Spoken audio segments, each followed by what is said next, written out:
you face me alone? What happened to your loyal companions? The turquoise giant, the sad hunter, the orphan heretic, the irreverent speck of dust. Don't tell me they abandoned you. Ah, I thought I sensed something different between us. Is it true, Envoy? Has the Burned Queen touched your soul at last? Have you come to join her army? Excellent. Pledge yourself to the Steel Garrote, and you'll have the strongest fighting force in all of Aora at your beck and call. But I wonder, how serious is your commitment? There's the determination I was looking for. The spirit of a conqueror. Before I accept you into the Steel Garrote, I require a gesture of fealty. A sacrifice. Renounce Sapidal. Disavow yourself of your corrupted essence. Only then, when your soul is ready, may you kneel before me.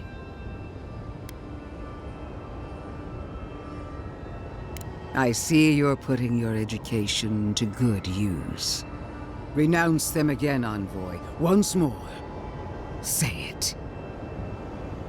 Again. Very good, Envoy. What an obedient start to a long and promising career. Now, kneel before me. Receive your blessing. Excellent.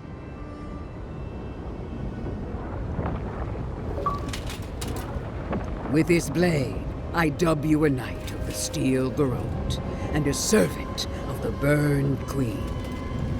Remember thy place. Remember thine oath. Remember thy queen. Long may she reign.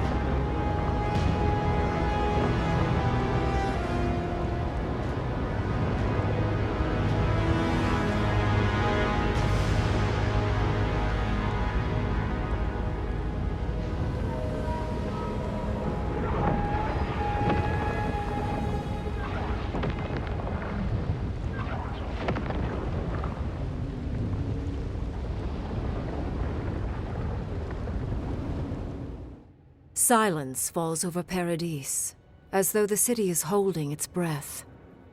Then you hear it, the ringing of a distant bell, the waving of banners, and cheers of victory.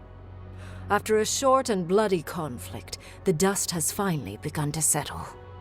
There is an absence in your thoughts where Sapidal dwelled. Once, the god of the living lands would have flinched at this rare moment of tranquility. Instead, they are one with the silence. The forces of the Steel Garrote assemble around you and Inquisitor Lodwyn, ready to accept new orders. Whatever happens next, their loyalty is yours. You take a moment to reflect on the calm. Not so long ago, you arrived at these shores on a simple errand, which turned out to be anything but simple. The Dream Scourge is over, and the island has been cleansed of plague. A time of healing and mourning follows. People look to you for answers about the source of the affliction. You tell them the truth, how the origin of the plague has been destroyed, put out of its misery, and leave it at that. The Living Lands is now a colony of the Adiran Empire, and Inquisitor Lodwyn is its governor.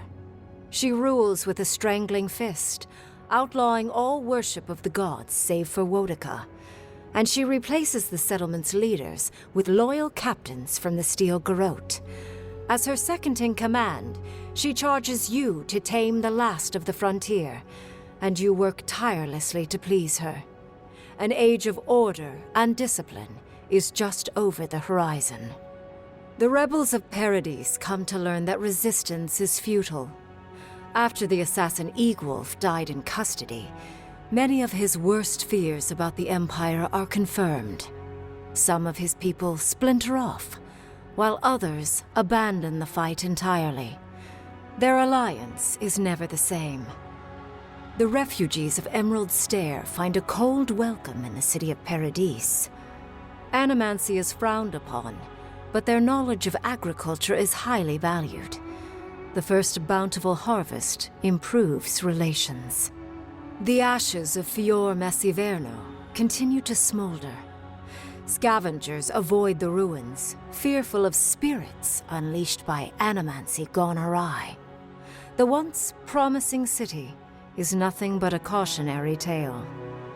The people of Shatterscarp find themselves caught between two sides, with Adirans keeping rule over the colony and Dream Thralls still stalking the hills. Despite the steady flow of Adiran goods, some Thirdborners leave the city, trusting their chances with monsters more than those with an empire. The ones who remain watch with wariness and patience, waiting to see if Adir might let down its guard. With Solace Keep destroyed, the Pargrunan find themselves at the mercy of a world they once turned away from. Some cling to the site of the fallen fortress, rebuilding a meager settlement. Others are lured by Adiran riches to perform their craft work for the Empire. Kostya spends the rest of his days in Adir, negotiating better terms for his people. It is a life of luxury, but a bitter one. When Kai returns to Thirdborn, he's no longer running. He finds a town that's been diminished by struggle, conflict, and tragedy. He finds home. He helps repair Thirdborn's walls and train its defenders, carrying on Tama's legacy. And while his labors do not restore all that was lost, they build something new. As the flames die down in Paradise, Marius finds himself in the familiar state of being alone. He bids farewell to those he has come to know as companions and sets off for the wilderness, where he finds solace in the constant battle for survival. Aside from trips to Paradise or Thirdborn for supplies, he keeps his distance from civilization, disappearing into the wilds and taking his doubts and anxieties with him. Giada learned much in your time together. How to stand up to authority, how to face the unknown, and how to move on from the past. But her family's unfinished work weighs heavily on her soul. Her inheritance is the burden of achieving the impossible. Such is the life of an animancer.